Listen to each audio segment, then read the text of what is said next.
Ce podcast est destiné uniquement aux investisseurs et distributeurs professionnels.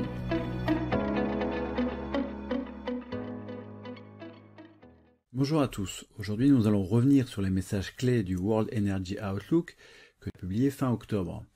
On ne va parler que de messages clés car ce rapport de 524 pages est d'une extraordinaire richesse et qu'il est difficile d'être exhaustif ici. Les premiers mots du World Energy Outlook 2022 donnent le ton. Le rapport commence par « Le monde se trouve au milieu de sa première crise énergétique globale, un choc d'une complexité et d'une ampleur sans précédent ». Le rapport précise bien que les pressions sur les marchés de l'énergie avaient commencé avant l'invasion de l'Ukraine par la Russie, mais que celle-ci les avait exacerbées, notamment car la Russie était de loin le plus gros exportateur de combustibles fossiles du monde.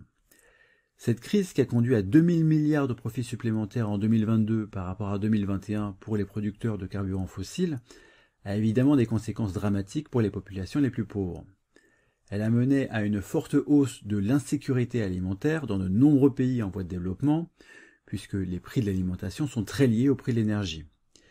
Mais cela va nettement plus loin, puisque 75 millions de personnes dans le monde qui avaient récemment obtenu un accès à l'électricité vont vraisemblablement le perdre à cause de la montée des prix. L'AIE souligne que c'est la toute première fois depuis qu'ils suivent cette statistique que le nombre de personnes dans le monde sans accès à l'électricité est reparti à la hausse. Par ailleurs, 100 millions de personnes de plus vont devoir avoir recours au bois à brûler pour cuisiner, au lieu de solutions plus propres et plus saines. Pour amortir le choc de la montée des prix de l'énergie, les gouvernements ont mobilisé 500 milliards de dollars d'aide, mais cela concerne essentiellement les pays développés. Il y a donc un creusement des inégalités entre pays riches et pays pauvres.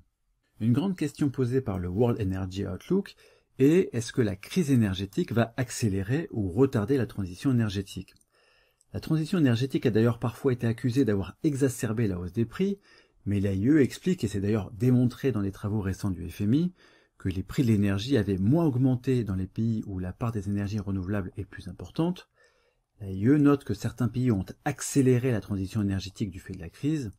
Selon ses calculs, avec les décisions qui ont été prises, l'investissement annuel dans les énergies propres devrait atteindre 2000 milliards de dollars en 2030, soit environ 50% de plus qu'actuellement. L'Inflation Reduction Act adopté cet été aux États-Unis joue un rôle important, mais il faut mentionner l'accélération du déploiement des renouvelables en Europe, mais aussi en Inde où c'est même très spectaculaire. Pour la première fois, le World Energy Outlook prévoit, sur la base des décisions prises, que la demande de chaque carburant fossile va connaître une baisse ou une stagnation sur son horizon de prévision. La demande de charbon devrait retomber dans les prochaines années, la demande de gaz naturel devrait se stabiliser vers la fin des années 2020, et la demande de pétrole devrait connaître un pic au milieu des années 2030 avant de baisser légèrement en raison de la généralisation des véhicules électriques. C'est un fait historique puisque les carburants fossiles et la croissance économique ont été intimement liés depuis la révolution industrielle au XVIIIe siècle.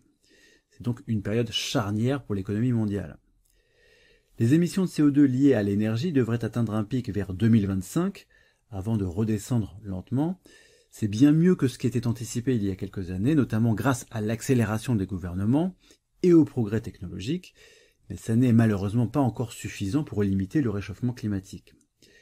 Dans le scénario net zéro en 2050, c'est plus de 4000 milliards de dollars d'investissement annuel dans les énergies propres qu'il faudrait atteindre en 2030, et malheureusement c'est dans les pays pauvres et dans les pays émergents que les investissements sont les plus insuffisants.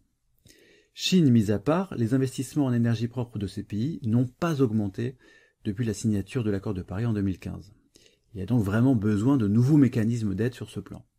Pour finir, l'AIE conclut en disant que les marchés et les politiques de l'énergie ont profondément changé du fait de l'invasion de l'Ukraine par la Russie, pas seulement dans l'immédiat, mais pour les décennies à venir.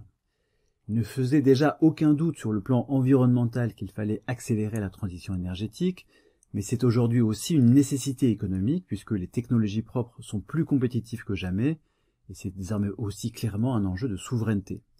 Il y a donc un alignement des priorités économiques, climatiques et de sécurité. Merci de votre écoute et à bientôt. Communication promotionnelle non contractuelle. Les commentaires et analyses reflètent l'opinion de CPRAM sur les marchés et leur évolution en fonction des informations connues à ce jour. Du fait de leur simplification, les informations données dans ce podcast sont inévitablement partielles ou incomplètes.